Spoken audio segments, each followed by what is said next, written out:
guys, it's me, and today I'm going to go over the books that I read in September. If you saw my goals video, then you know that I met my reading goal at least for the month.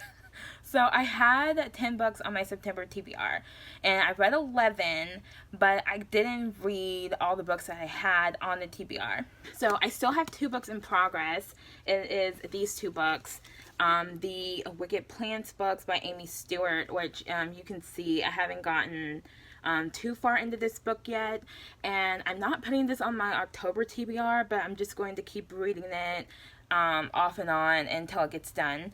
And then I still have Song of the Dryad by Natalia Lee, and I just ended up replacing this book with a couple other books, and so I read 3 books that were not on my September TBR, and I'm also not putting this on my October TBR just because I don't think this book is very dark, and I want to be like basic and have like my darker books in October, you know, because, you know, there'll be Halloween stuff in places, and I don't know, anyway.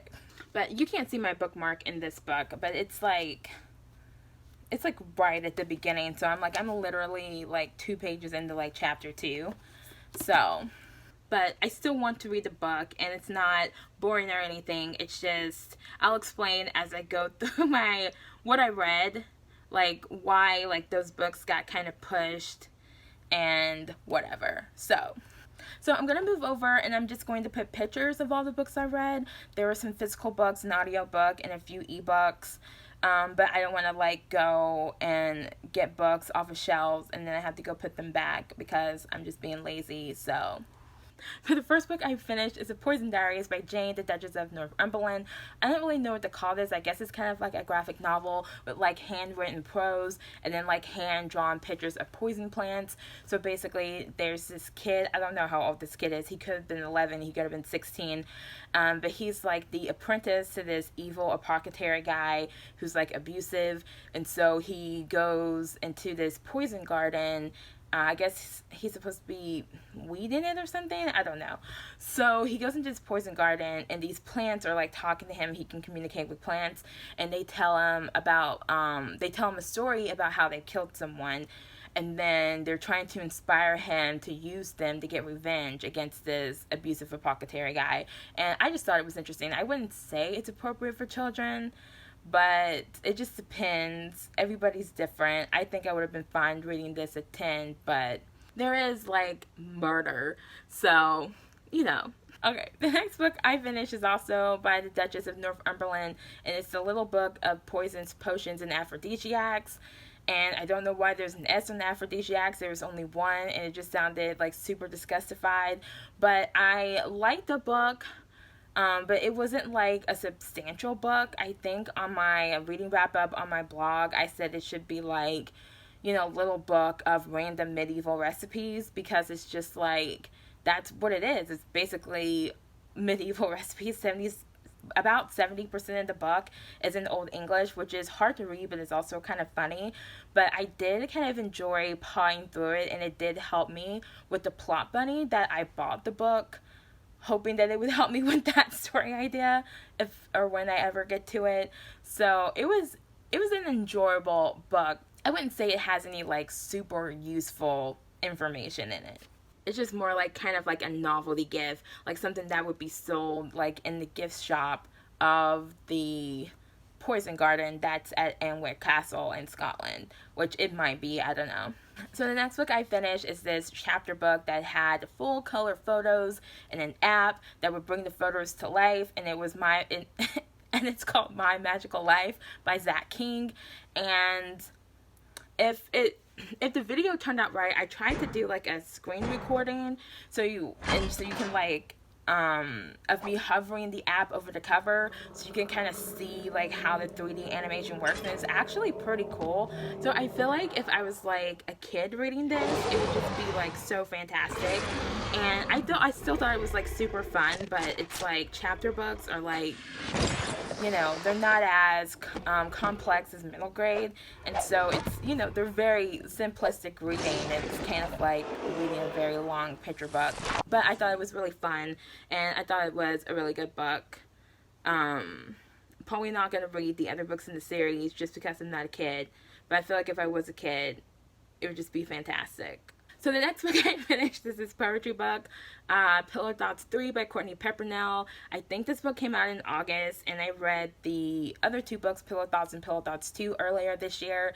And even though, like, I would say my preferred poetry is probably some kind of, you know, morose or kind of dark or some kind of twisted kind of poetry, like maybe in the vein of like Edgar Allan Poe, or something that's not like trying to give me a pep talk, but I actually really like Courtney Peppernell's poetry for whatever reason. I just find it kind of like heartwarming and calming, and you know, sometimes it's nice to like take a break and like just relax and read some poetry that's like not trying to like move a mountain. It's just existing, and you can do whatever you want with it, because I don't like poetry that's like trying to force something on me, like whatever, you know, not, yeah. So the next book I finished is Snow Glass Apples by Neil Gaiman, and this is an adult graphic novel retelling of Snow White, and it is my favorite book that I read this month. I have been complaining, I feel like for years, how like all this fairy tale stuff that's like mainstream, like all the Disney remakes and blah blah blah, they're always like for kids, and I just feel like kids, they have all this stuff, but I like fairy tales too, and I didn't stop liking fairy tales just because I got old. And so I would like to, I don't know, I just feel like this was super dark though. It was dark, it was bloody, it was weird. Some of the artwork is like a little naked, and so it's definitely not for children, even though again, I feel like I would have been okay reading this at maybe like 13, but again, everybody's different. I started reading adult books somewhere around 13 and 14 just because at the time the YA section was pretty pathetic, and I read most of the books that were like fantasy and paranormal, and that just left a bunch of contemporary books and sci-fi, and I just wasn't all that into that, and so I felt like I didn't have anything to read, which now these days I don't see how you run out of anything to read in any category that you're in. But anyway, I thought it was fantastic. I thought it was freaking fantastic, and it was dark and disturbing and twisted, and I just loved it. I loved it. I want, like, I think I put in my blog, I seriously want like 100 more graphic novels just like this one, dark and twisted, and like I had no idea what to expect. And so in this one, it's like it's told from the point of view of the evil queen, where Snow White is like this creepy little monster, and she's so creepy. But oh my gosh, I loved it. I loved it so much, and I'm gonna read it again soon because it was just so good. And if you like, you know, dark, creepy, you know, disturbing fairy tale stories like I do, so. The next book I read is The Poison Diaries of Nightshade by Mary Rose Wood, which I think is written in some kind of partnership with the Duchess of Northumberland. And so I think I said in my TBR video that this was some kind of, that the first Poison Diaries book I read is like a different version of the same story. And so Mary Rose Wood took weed and like that kind of, you know, abused character who could talk to plants and communicate with plants, and she brought him into this, like, you know, like slightly bigger world. And so this is a sequel to Mary Rose Wood's Poison Diaries, and there were supposed to be 3 books, and the 3rd book got canceled. And so the book doesn't have like a solid ending, but I feel like the storyline is predictable enough that I can kind of finish the story in my head in a satisfying way, if that makes sense. I don't know what the real ending is. The Duchess partnered up with some guy to like finish the trilogy, but like from what I could tell just by skimming through the book online, like the preview on Amazon and like reading some reviews, it seems to be it doesn't seem to follow these first 2 books at all, so I'm not going to read it. It's inaccurate, and I can tell that even from what I've read online. Like, it doesn't follow what happened in the previous 2 books at all. It just kind of like touches on that story and like tries to give you some kind of closure, and then it like moves on and does its own thing. But I feel like I can kind of figure out what happened on my own. But so that's why it's like I didn't quite get like a solid ending, but I do feel like the story is over, because even from here I don't see how there could have been. I don't know. I don't want to give any spoilers in case for some reason somebody wants to read this. I really liked these books, but I can't say they're like, I don't know why. I can't say why I like them. Only that I just found them like intriguing and interesting. And so in the first Poison Diaries books, there's this girl, she's kind of sheltered, they're kind of off in the middle of nowhere. And then this guy drops this kid named Weed on their doorstep, and he's like, here, take this kid off my hands. I know you're into plants. He does weird stuff with plants. And so the girl and Weed kind of like fall for each other, and then she gets poisoned by her dad. Her dad poisons her and forces Weed to find him an antidote for the poisons, because Weed didn't want to go into the poison garden. So there's some kind of weird demon thing that comes up out of the poison garden. I don't even know if this makes sense. So the first book ends with her waking up, having recovered from being poisoned, and then the second book picks up where that left off, with her trying to get answers and trying to find Weed, who has run off.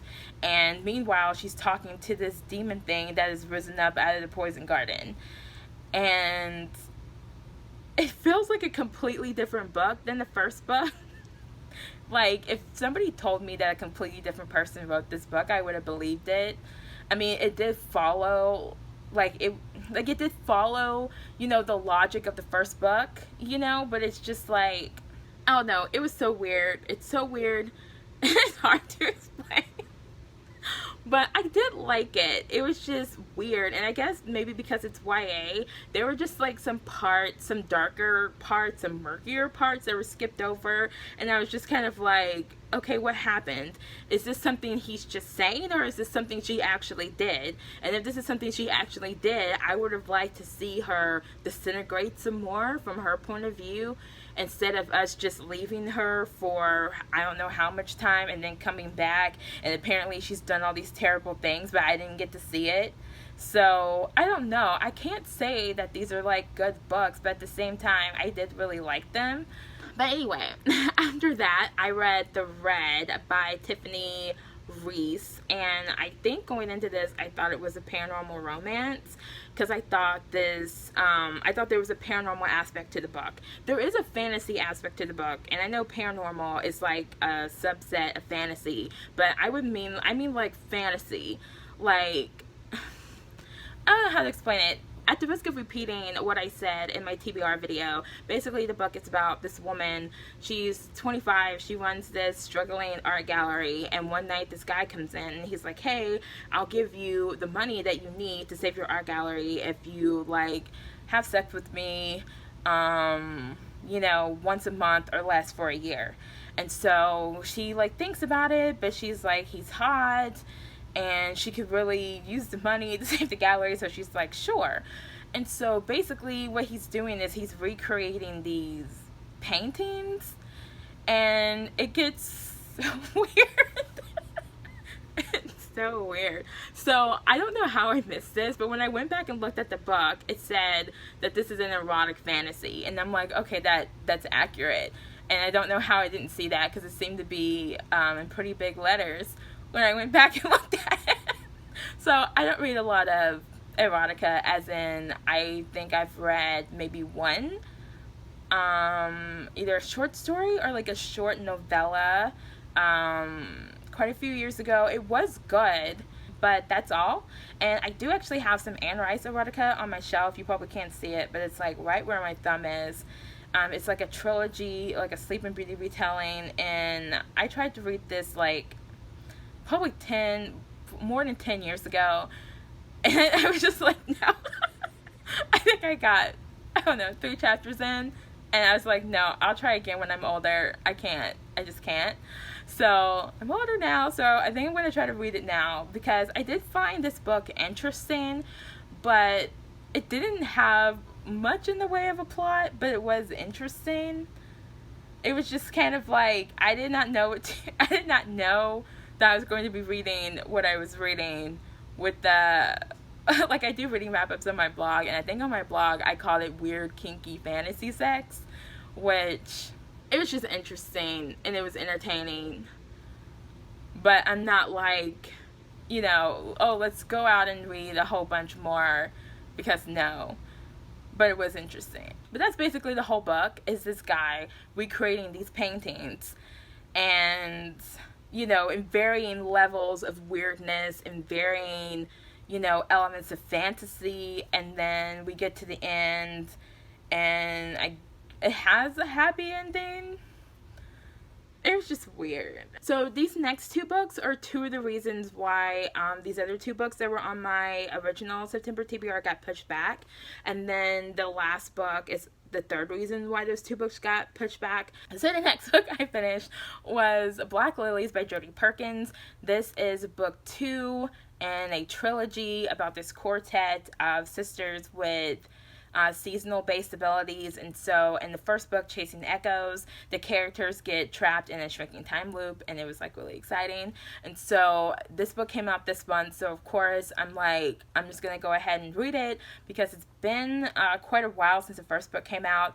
And so Black Lilies is the main character travels back in time, and yeah, basically this girl, she has some spring based abilities, and this ghost shows up and he's like drawn to her spring revitalization abilities, and so they like have a connection, and then he disappears, and so she's worried about him and she wants to try to go back in time and try to save his life. It was really good. So and also the book is so pretty. I like pretty books. We know this by now. I really like pretty books. So yeah, it was exciting, and I got like super invested. Like just super invested, which is always really fun. And there's like a mystery, and some sleuthing around to do if you like to try to figure out like what's going on like I do. Or speaking of trying to figure out things and trying to figure out what's going on in a fun way, the next book I finished was Destiny's Dark Light by Sarah Dobie Bauer. This book comes out October 15th, and so I had an opportunity to read an early copy of this book, so of course I drop everything else and read this book. And it's like witches, and they're in South Carolina. I think they're in South Carolina. So there's this prophecy that says there's going to be this really powerful light witch, and her powers are going to manifest whenever she's in proximity to this really powerful dark witch. And so I was trying to figure out, who is this dark witch? Okay, so first of all, this has like a romance angle. And so I was expecting going into the book that the romance would be like the main plot, and then like this battle would be like the subplot, but it turned out to be not that at all. And so I was like, oh my gosh, who is this dark witch? And then you think you know who it is, and then it's just not, it's just, oh my gosh, it's so good. So I had fun trying to figure out who's the dark witch and how they were going to stop this big huge battle before it just like consumes everything. And so the main character, her name is Cyan. Her aunt is a seer, and so she's been painting this guy's picture her entire life, like, oh, this is your soulmate. And so she's waiting for this guy to show up, and she's hoping he shows up like after this big battle so that he doesn't get hurt, but he shows up sometime before this battle. And so she's like trying to keep him safe, and then trying to like deal with this dark witch that's coming up. It's called Dorcha, which I thought was a really fun name. So it was a lot of fun, and I really liked it, and I had a great time. So the next book I finished is my audiobook. This is the Steve Jobs biography by Walter Isaacson. I have been listening to this book. It took me, I want to say, about 6 weeks to listen to this book. The audiobook is 25 hours long. And I finally, around the 4-hour mark, like sped it up a little bit. Because I really wanted to finish it by the end of the month, because I'm like, I want to do like a little bit of a break and like veg out on some music before I listen to my next audiobook. But this was really, really good. and it's very in-depth. Like, it's just covering Steve Jobs' entire life from, like, before he was born to, like, right around the time that he dies. And it was just so good. Like, I didn't cry, but, like, I almost cried. Like, my eyes were burning a little bit. He just did a lot of amazing things, and I didn't find the stuff before he was born to be very interesting, but after, right around the time he was like a teenager, it was really interesting. And then it goes into like everything, like early days of Apple, him leaving Apple, Pixar, and Gate for the iPhone 4, like his family and drama with his family and his birth parents and his adoptive parents and his half sister. And it was just a lot. It was a lot of information, but it was like really interesting. And I've had the physical book for a while. I got it shortly after it came out, but I hadn't read it yet because it was thick, which I think I showed in my TBR. And so I'm glad I picked up the audiobook because I'm glad I finally, like, have this book read, because it was really good. And I don't read a lot of biographies or a lot of nonfiction. So, yeah, I really liked it. And then the last book that I finished, and this is the third reason why those other books got pushed back, is just because I was all of a sudden in the mood to read it. So it's Harley Quinn Mad Love by Paul Dini and Pat Cadigan, and it is a comic book novelization of the Mad Love story in the comics, which is about Harley Quinn and her kind of how she falls into, like, how she falls in with the Joker and, like, who she is and stuff like that. So I started reading this, I don't remember, but it was earlier this year, I want to say around May, and I just kind of wasn't in the mood. It's very different from what I normally read. I would put, like, a lot of comic books into the realm of fantasy, but it wasn't telling the story like I thought it was going to tell the story. There's, it jumps around, it covers a lot of time. It covers from when she's like 7, I think, until, I don't know how old she is at the end. I think she's about 27. I mean, it skips most of her school years, but it has like a few chapters when she's 7, and then it kind of summarizes high school and college, and it picks back up when she gets to Arkham as a psychiatrist, and how she ends up treating the Joker and being his psychiatrist. And it was very interesting, but I guess I thought it was going to be a little more realistic, but instead it was kind of cartoony and campy, like a comic book. Like, I read the comic book version of this story, and I thought it was going to be, how, like, if you've seen The Dark Knight, how The Dark Knight's like really like a realistic version of Batman, where, like, you're watching The Dark Knight, at least for me, and I feel like, oh, it almost makes it seem like he can really exist. They even made the Joker seem like the kind of character who could really exist in the real world. I don't feel like this book was set in the real world. It felt like I was reading a novel, a novel version of a comic book. Like, it was fun and it was different and I really liked it, but there wasn't like that connection like I like to have with books. Like, I didn't get super invested in the plot. I wasn't like, blown away by anything. It was just entertaining, which is totally fine. It's great. But I didn't like finish the book, and I was just like, super deliriously happy. I was actually kind of worn out.